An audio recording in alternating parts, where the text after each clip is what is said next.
ಆತ್ಮೀಯ H16 news ಅರ್ಥಾತ್ ಹೇ ಸೀತಾರಾಮಗೆ ಸ್ವಾಗತ. ನಾನು ನಿಮ್ಮವ MI ಅಥವಾ ಮಲ್ಲಪ್ಪ ಜೋತಾವಾರ್. ಆದ್ಮೇಲೆ ಈಗ ತಾವು ದಿನ ಸುದ್ದಿಗಳನ್ನ ಅದರ ಜೊತೆಗೆ ವಿಶೇಷತೆಗಳನ್ನ ನೋಡ್ತಾ ಹೋಗಿ ವಿಶೇಷ ಈ ಮೊದಲನೇ ಸುದ್ದಿಯನ್ನು ನೋಡಿ. ಒಂದು ಅಡಿಯಲ್ಲಿ ಇವತ್ತು ನಮ್ಮ ಅಹೋರಾತ್ರಿ ಧರಣಿ 7ನೇ ದಿನಕ್ಕೆ ಕಾಲಿಟ್ಟಿದೆ. ಈ ಒಂದು ತಾಲೂಕು ಆಡಳಿತ ಕಣ್ಣು ಮುಚ್ಚಿ ಕುಳಿತಿದೆ ಅಂತ ಹೇಳ್ಬೋದು. ಯಾಕೆಂದರೆ ಕಳೆದ 3 ವರ್ಷಗಳಿಂದಲೂ ಸಹ ಅಧಿಕಾರಕ್ಕೆ ಬಂದ 3 ವರ್ಷದಿಂದಲೂ ಸಹ ಅವ್ಯಾಹಿತವಾಗಿ ಇತಿಪರಾವಳಿ ನಡೀತಾ ಇದೆ. ಸಾರ್ವಜನಿಕರಿಂದ ತುಂಬ ಒಂದು ಒತ್ತಡ ಬಂದು ಕೂಗು ಬಂದರೂ ಸಹ ಯಾವುದೇ ಅಧಿಕಾರಿಗಳಾಗಲಿ ಸರ್ಕಾರವಾಗಲಿ ಈ ಕ್ರಮ ಕೈಗೊಳ್ತಾ ಇಲ್ಲ. ಪ್ರತಿದಿನ ನೋಡಿ ಯಾವುದಾದ್ರು ಒಂದು ಅಪಘಾತ ನಡೀತಿದೆ. ಸುಮಾರು ಜನರ ಪ್ರಾಣ ಈಗಾಗಲೇ ಹೋಗಿದೆ. ಇನ್ನೂ ಎಷ್ಟು ಜನರ ಪ್ರಾಣ ಬೇಕು ಅನ್ನೋದು ಗೊತ್ತಾಗ್ತಾ ಇಲ್ಲ. ನಮ್ಮ ನಾಡಿನ ಒಂದು ಸಂಪತ್ತನ್ನು ಅಕ್ರಮವಾಗಿ ರಾಜಾರೋಷವಾಗಿ ಈಗ ನೋಡಿ ಇಲ್ಲೇ ಹೋಗ್ತಾ ಇದೆ ಟಿಪ್ಪರು ರಾಜಾರೋಷವಾಗಿ ಲೋಡ್ ಮಾಡಿ ಕೇರಳಕ್ಕೆ ಕಳಿಸ್ತಾ ಇದ್ದಾರಲ್ಲ. ಇದೆಂಥ ಸರ್ಕಾರ, ಇದೆಂಥ ಆಡಳಿತ. ಎಷ್ಟೇ ಸ್ಟ್ರೈಕ್ ಮಾಡಿದ್ರು ಇವರು ಹೋಗ್ತಾ ಇಲ್ಲ ಅಂತಂದರೆ ಇವ್ರಿಗೆ ಎಷ್ಟೊಂದು ಅದರಿಂದ ಅಕ್ರಮವಾಗಿ ಹಣ ಸಿಗ್ತಾ ಇದೆ ಯೋಚನೆ ಮಾಡಬೇಕು. ಯಾಕೆಂದರೆ ಪ್ರಕೃತಿಯ ಒಂದು ಸಂಪತ್ತನ್ನು ನಾಶ ಮಾಡಿದ್ರೆ ನಾಳೆ ದಿನ ಪ್ರಕೃತಿಯ ಸಂಪತ್ತು ಸಿಗಲ್ಲ. ಈಗ ಕೇರಳದವರು ಎಷ್ಟು ಬುದ್ಧಿವಂತರು ನೋಡಿ, ನಮ್ಮಿಂದ ಎಂಸೆಂಟು ಜಲ್ಲಿ ತಗೋತಾರೆ, ಆದರೆ ಅಲ್ಲಿ ಮಾತ್ರ ಯಾವುದೇ ಒಂದು ಗಣಿಗಾರಿಕೆಗೆ ಅವಕಾಶ ಇಲ್ಲ. ನಮ್ಮ ಬೇಡಿಕೆ ಇಷ್ಟೇ, ಅಕ್ರಮ ಗಣಿಗಾರಿಕೆ ನಿಲ್ಲಬೇಕು. ಓವರ್ಲೋಡು ಏನು KL ಲಾರಿಗಳು ಓಡಾಡ್ತೇವೆ, ಲಾರಿನ ಸಂಪೂರ್ಣವಾಗಿ ನಿಲ್ಲಿಸಬೇಕು. ನಮ್ಮ ಸಂಪತ್ತನ್ನು ಅಕ್ರಮವಾಗಿ ಕೇರಳಕ್ಕೆ ಸಾಗಿಸಬಾರ್ದು. ಒಂದೇ ಒಂದು ಕಲ್ಲು ಸಹ ಕೇರಳಕ್ಕೆ ಹೋಗಬಾರ್ದು. ನಮ್ಮ ಸಂಪತ್ತು ನಮ್ಮದು, ಯಾರ್ದು ಮನೆ ಕಟ್ತಾ ಇದ್ದಾರೆ ಬೇರೆ ಕೆಲಸಕ್ಕೆ ಮಾತ್ರ ಉಪಯೋಗಿಸ್ಬೇಕು. ಮತ್ತು ಸಫಾರಿನ ಬಂದ್ ಮಾಡಬೇಕು. ಅಕ್ರಮ ರೆಸಾರ್ಟ್ಗಳು ಮತ್ತು ಸಫಾರಿನ ಬಂದ್ ಮಾಡಬೇಕು. ಈಗ ಕಾಡಿಂದ ಪ್ರಾಣಿಗಳು ಹೊರಗಡೆ ಬರ್ತೇವೆ. ಯಾಕೆ ಹೊರಗಡೆ ಬರ್ತೇವೆ? ಮಾನವನ ಹಸ್ತಕ್ಷೇಪ ಕಾಡಲ್ಲಿ ಆಯಿತು ಅಂತಂದರೆ ಅವು ಕಾಡಲ್ಲಿ ವಾಸ ಮಾಡೋಕ್ಕಾಗಲ್ಲ ವಾಪಸ್ಸು ನಮ್ಮ ನಾಡಿಗೆ ಬರ್ತವೆ. ಕಾಡಿರೋದೇನಕ್ಕೆ? ಕಾಡಿರೋದು ಪ್ರಾಣಿಗಳು ವಾಸ ಮಾಡೋಕ್ಕೆ, ನಾಡಿರೋದೇನಕ್ಕೆ? ಜನಗಳು ವಾಸ ಮಾಡೋದಕ್ಕೆ. ನಾವು ಕಾಡಿಗೆ ಹೋಗದಿದ್ರೆ ಅವು ನಾಡಿಗೆ ಬರೋಲ್ಲ. ಸಫಾರಿನ ದಯಮಾಡಿ ಯಾರೋ ಒಂದು 20-30 ಜನಕ್ಕೆ ಶ್ರೀಮಂತರಿಗೆ ಅನುಕೂಲ ಆಗುವಂಥ ಸಫಾರಿನ ನಿಲ್ಲಿಸಿ ಇಲ್ಲಿರೋಂಥ ಎಲ್ಲ ಜನಗಳ ರೈತರನ್ನ ನಮ್ಮ ಗುಂಡ್ಲುಪೇಟೆ ತಾಲೂಕು ಕಚೇರಿಯ ಮುಂದೆ ಇವತ್ತು ದಿನಾಂಕ 12/4/2026 ಇಲ್ಲಿಗೆ 6ನೇ ದಿನಕ್ಕೆ ನಮ್ಮ ಅಹೋರಾತ್ರಿ ಧರಣಿ ಮುಂದುವರಿತಾ ಇದೆ. ಬಂಧುಗಳೇ, ನೀವು ನೋಡ್ತಾ ಇರ್ಬೋದು, ಸಾಕಷ್ಟು ನಮ್ಮ ವಿಷಯ ಏನಪ್ಪ ಅಂದರೆ ಸಫಾರಿಗೆ ಸಂಬಂಧಿಸಿದಂತೆ ಮತ್ತು ನಮ್ಮ ಖನಿಜ ಸಂಪತ್ತು ಹೊರ ರಾಜ್ಯಕ್ಕೆ ಅಪಾರವಾಗಿ ಅದು ಇಲಿಗಳಾಗಿ ಹೋಗ್ತಾ ಇದೆ. ರಾತ್ರಿ ಸಮಯದಲ್ಲೂ ಕೂಡ ಯಥೇಚ್ಛವಾಗಿ ಹೋಗ್ತಿದೆ. ಇದಕ್ಕೆ ಸಾಕಷ್ಟು ರಾಜಕಾರಣಿಗಳು ಮತ್ತು ದೊಡ್ಡ ದೊಡ್ಡ ವ್ಯಕ್ತಿಗಳು ಇದಕ್ಕೆ ಶಾಮೀಲಾಗಿ ನಮ್ಮ ಖನಿಜ ಸಂಪತ್ತನ್ನು ಲೂಟಿ ಮಾಡ್ತಿದ್ದಾರೆ. ಹಾಗಾಗಿ ಇದನ್ನು ಸಂಪೂರ್ಣವಾಗಿ ನಿಲ್ಲಿಸೋವರೆಗೂ ಕೂಡ ನಾವು ಧರಣಿಯನ್ನು ಕೈ ಬಿಡೋದಿಲ್ಲ. ಮತ್ತು ಸಫಾರಿಗೆ ಸಂಬಂಧಿಸಿದಂತೆ ನಮ್ಮ ಕಾಳಂಚಿನ ಗ್ರಾಮಗಳಲ್ಲಿ ನೀವು ಸುದ್ದಿಗಳಲ್ಲಿ ನೋಡ್ತಾ ಇರ್ಬೋದು, ಹಲವಾರು ಹುಲಿ ಮತ್ತು ಚಿರತೆ ಹಾವಳಿ ಹೆಚ್ಚಿದ್ದು. ಸಫಾರಿ ವಿಷಯದಲ್ಲಿ ಸುಮಾರು 48 ಹಸುಗಳು ಸಾವನ್ನಪ್ಪಿವೆ ನಮ್ಮ ರೈತರದು. ಸೊ ಹಾಗಾಗಿ ಮುಂದಿನ ದಿನಗಳಲ್ಲಿ ಮುಂಗಾರು ಸ್ಟಾರ್ಟ್ ಆಗುವ ಕಾರಣ ಅತಿ ಹೆಚ್ಚು ಹುಲಿಗಳು ಬಂದಾಗ ಜಮೀನುಗಳಲ್ಲಿ ಕೆಲಸ ಮಾಡಲು ಸಾಧ್ಯವಿಲ್ಲ. ಹಾಗಾಗಿ ಸಫಾರಿಯನ್ನು ಸಂಪೂರ್ಣವಾಗಿ ನಿಲ್ಲಿಸುವವರು ಕೂಡ ಧರಣಿ ಮುಂದುವರಿಸಿದೆ. ಏನು ಮಾನ್ಯ ಮುಖ್ಯಮಂತ್ರಿಗಳು ಗುಂಡ್ಲುಪೇಟೆಗೆ ಇದೇ 21ನೇ ತಾರೀಕು ಬರ್ತಾರೆ ಎಂಬ ಏನೋ ಒಂದು ಮಾಹಿತಿ ತಿಳಿದು ಬಂದಿದೆ. ಸೊ ನೋಡ್ತೀವಿ, 21ನೇ ತಾರೀಕು ಗುಂಡ್ಲುಪೇಟೆಗೆ ಬಂದಂಥ ಸಂದರ್ಭದಲ್ಲಿ ಅವರು ನಮ್ಮ ಧರಣಿ ಸ್ಥಳಕ್ಕೆ ಬಂದು ನಮಗೆ ಉತ್ತರ ನೀಡಲಿ. ಏನು ಸ್ಥಳೀಯ ಶಾಸಕರು ಹೇಳಿದ್ದಾರೆ, ಸಫಾರಿ ಮತ್ತು ಹೊರ ರಾಜ್ಯಕ್ಕೆ ಹೋಗುವ ಖನಿಜ ಸಂಪತ್ತಿಗೆ ಕೇಂದ್ರ ಸರ್ಕಾರವೇ ಕಾರಣ ಅಂತ ಹೇಳ್ತಾರೆ. ಇದಕ್ಕೆ ಉತ್ತರ ನಮ್ಮ ಈ ರಾಜ್ಯ ಸರ್ಕಾರಗಳು ಹೇಳಿ, ಹೌದು ನಮಗೂ ಈ ಗಣಿಗಾರಿಕೆ ಮತ್ತು ಸಫಾರಿಗೆ ಸಂಬಂಧ ಇಲ್ಲ, ನೀವು ಕೇಂದ್ರ ಸರ್ಕಾರನ ಕೇಳಬೇಕು ಅಂತ ಅವರೇ ಅವ್ರ ಬಾಯಿಂದ ಹೇಳಿದ್ರೆ ನಾವು ಧರಣಿನ ಕೈ ಬಿಟ್ಟು ನಾವು ಮೋದಿ ಹತ್ರನೇ ಹೋಗ್ತೀವಿ. ನಾವು ಈ ಮೂಲಕ ಈ ಮಾಧ್ಯಮದ ಮುಖಾಂತರ ನಾವು ತಿಳಿಸ್ತಾ ಇದ್ದೀವಿ. ಸೊ ಹಾಗಾಗಿ ಈ ಧರಣಿ ಸತ್ಯ ಮುಂದುವರಿತದೆ.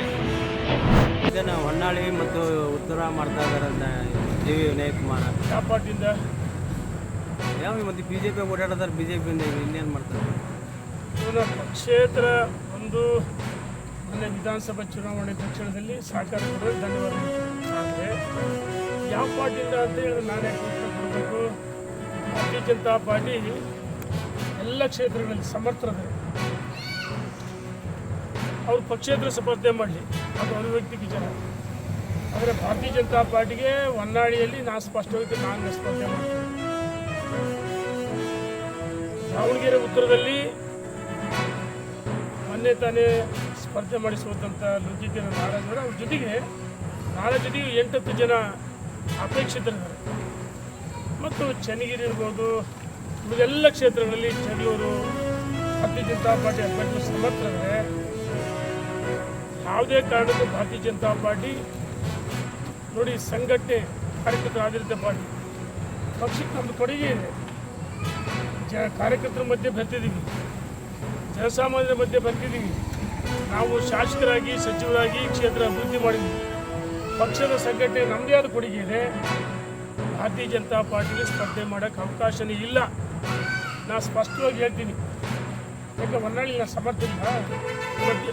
ಪಕ್ಷೇತರ ಸ್ಪರ್ಧೆ ಮಾಡ್ಬೋದು, ಅದನ್ನು ಸ್ಪರ್ಧೆ ಮಾಡೋಕ್ಕೆ ನನಗೆ ಅಧಿಕಾರ ಇಲ್ಲ. ಉತ್ತರದಲ್ಲಿ ಒಂದು ನಿಮಿಷ ಹೇಳ್ತೀನಿ, ಉತ್ತರದಲ್ಲಿ ಸೋತ ಅಭ್ಯರ್ಥಿ ಲೋಕೆ ನಾರಾಯಣ ಮತ್ತು 8 ಜನ ಆಕಾಂಕ್ಷಿಗಳು ಅದಕ್ಕೆ ಟಿಕೆಟ್ ಕೊಡೋದು ನನ್ನ ಕೈಲಿಲ್ಲ. ಉತ್ತರದಲ್ಲೂ ಭಾಳ ಜನ ಆಕಾಂಕ್ಷಿಗಳಿದ್ದಾರೆ, ಟಿಕೆಟ್ ಸೋತದ್ದು ಅಂತ ಹೇಳಿದ್ದೀನಿ. ಮತ್ತು ಭಾಳ ಜನ ಆಕಾಂಕ್ಷಿಗಳಿದ್ದಾರೆ ಎಲ್ಲ ಹೊನ್ನಾಳಿಲಿ, ಚನ್ನಗಿರಿಲಿ, ಎಲ್ಲ ಕ್ಷೇತ್ರದಲ್ಲೂ ಸಮರ್ಥ ಅಭ್ಯರ್ಥಿಗಳಿದ್ದಾರೆ. ಭಾರತೀಯ ಜನತಾ ಪಾರ್ಟಿಗೆ ಕೊಡುಗೆ ಇದೆ. ಆದರೆ ಭಾರತೀಯ ಜನತಾ ಪಾರ್ಟಿಗೆ ಸ್ಪರ್ಧೆ ಮಾಡ್ತೀವಿ ಅಂತ ಹೇಳಿದರೆ ಅದನ್ನು ನಾವು ಯಾರು ಒಪ್ಪಲ್ಲ. ಕೆಲವು ಈ ಏರಿಯಾಕ್ಕೆ ಕರೆಂಟ್ ವೋಲ್ಟೇಜ್ ಹೆಚ್ಚು ಕಡಿಮೆ ಹಾಕೊಂಡು ಬರಾಕತ್ತಿದ್ದೆ. ಸೊ ಮೊದಲು ಒಬ್ಬರು ಇಲ್ಲೇ ಸೆಕ್ಷನ್ ಆಫೀಸರ್ ಕುಲಕರ್ಣಿ ಅಂತ ಹೇಳಿ ಇದ್ದರು. ಅವರು ಏನಾರು ಇದ್ದರು ಬಂದೆ ನೋಡ್ತಿದ್ರು, ಕೆಲಸ ಮಾಡ್ತಿದ್ರು. ಇವ್ರು ಟ್ರಾನ್ಸ್ಫರ್ ಆಗಿ ಒಂದು 15-20 ದಿವಸ ಆಗೈತೆ ಅಂತ. ಹೊಸದಾಗಿ ಯಾರು ಬಂದಾರಲ್ಲ ಅವರು ಹಿರೇಮಠ ಅಂತೇಳಿ ಯಾರೋ ಬಂದಾರಂತ. ಅವ್ರು ಯಾರ್ದೂ ಫೋನ್ ರಿಸೀವ್ ಮಾಡಲ್ಲ. ಇವರೆಲ್ಲರೂ 10 ಸಲ ಇವ್ರು ಕಂಪ್ಲೇಂಟ್ ಹಾಕಿದ್ರು ಕೂಡ ಇಲ್ಲಿ ಏನಾಗೈತಿ ಅಂತೇಳಿ ಬಂದು ನೋಡಿಲ್ಲ ಅವರು. ನಾನು ಕೂಡ 10 ಸಲ ಹೇಳಿನ ಅವ್ರಿಗೆ ಆ ಏರಿಯಾದಾಗ ಕರೆಂಟಿನ ಪ್ರಾಬ್ಲಮ್ ಆಗೈತಿ, ಹೆಚ್ಚು ಕಡಿಮೆ ಆಗೋದು. 2-3 ಮಂದಿದು ಮನೆದು TV ಶಾರ್ಟ್ ಸರ್ಕ್ಯೂಟ್ ಆಗೈತಿ ಮತ್ತು ಫ್ರಿಜ್ ಎಲ್ಲ ಶಾರ್ಟ್ ಸರ್ಕ್ಯೂಟ್ ಆಗ್ಯಾವು. ಎಲ್ಲ ಬಂದು ನೋಡ್ಕೊಂಡು ಇದು ಏನು ಪ್ರಾಬ್ಲಮ್ ಐತೆ ಸಮಸ್ಯೆ ಬಗೆಹರಿಸ್ಕೊಡೋದು ಬಿಟ್ಟು ಅದು ಸೂಟಿ ಅದಾವು, ಕೆಲಸ ಮಾಡೋಕ್ಕೆ ಲೇಬರ್ಸ್ ಇಲ್ಲ, ನಮ್ಮ ಸಿಬ್ಬಂದಿ ಇಲ್ಲ, ಇದೇ ಹೇಳ್ಕೊಂಡು KB ಅವರು ಇವತ್ತು ಈ ಪರಿಸ್ಥಿತಿಗೆ ತಂದಾರೆ. ಇವ್ರಿಗೆ ಬಡವ್ರ ಮನೆ ಅದ, ಅವ್ರು ಟೋಟಲ್ ಮನಿ ಫುಲ್ ಸುಟ್ಟು ಹೋಗಿತ್ತು. ಅದು ಒಂದು ದೂರಕ್ಕೆ ಚಲೋ ಆತ, ಯಾರು ಇದ್ರೆ ಪ್ರಾಣಕ್ಕೆ ಅಪಾಯ ಇದು. ಈಗ ಅವರು ಇವ್ರು ನೋಡ್ರಿ, ಇವರು ಎಜೇಬಲ್ ಪರ್ಸನ್, ಇವರೆಲ್ಲ ಹೆದರ್ ಬಿಟ್ಟಾರ. ಇದು ನೋಡಿ ಇವತ್ತು ಹಿಂಗಾಗೈತಿ ಅಂತೇಳಿ ಹೇಳಕ್ಕೆ ಫೋನ್ ಮಾಡಿದ್ರು ಫೋನ್ ರಿಸೀವ್ ಮಾಡಕ್ಕೆ ತಯಾರಿಲ್ಲ ಅವ್ರು. ಅದೇ ಈಗ ಒಂದು 1.5 ತಾಸು ಹಿಂದೆ ಹಿಂಗಾಗೈತಿ ಅಂತೇಳಿ ಇವ್ರು ಮನ್ಯಾಗ ಇದ್ದಿಲ್ಲ. ಇಲ್ಲೊಂದು ಹುಡುಗರು ಫೋನ್ ಮಾಡಿ ಏನಾಗೈತಿ ಅಂತೇಳಿ ಇಲ್ಲೊಂದು ಹುಡುಗರು ನಮ್ಮ ಕರೆದು ಹೇಳಿದ್ರು, ಇಲ್ಲ ಏನೋ ಹೊಗೆ ಬರಾಕ್ತೈತೆ ಅಂತೇಳಿ.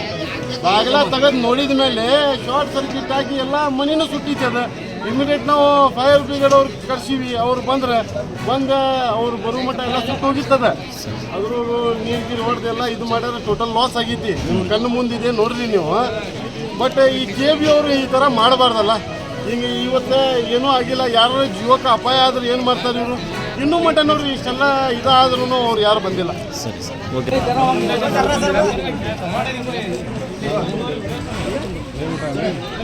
ತಾವೆಲ್ಲ ಇಲ್ಲಿವರೆಗೆ ಸುದ್ದಿಗಳನ್ನು ನೋಡಿದಿರಿ, ಜೊತೆಗೆ ವಿಶೇಷ ಘಟನೆಗಳನ್ನು ಸಹ ನೋಡಿದಿರಿ. ಅದು ನಿಮ್ಗೇನು ಅನ್ನಿಸ್ತು? ನಿಮಗೆ ಲೈಕ್ ಮಾಡಿರಿ, ಶೇರ್ ಮಾಡಿರಿ, ಕಾಮೆಂಟ್ ಮಾಡಿರಿ, ಜೊತೆಗೆ ಸಬ್ಸ್ಕ್ರೈಬ್ ನಿಲ್ಲಿಸ್ಬೇಡ್ರಿ. H16 ನ್ಯೂಸ್ ಅರ್ಥಾತ್ ಈ ಸಿದ್ದರಾಮಯ್ಯ ಸತ್ಯದ ಕೈಗನ್ನಡಿ ವಂದನೆಗಳು.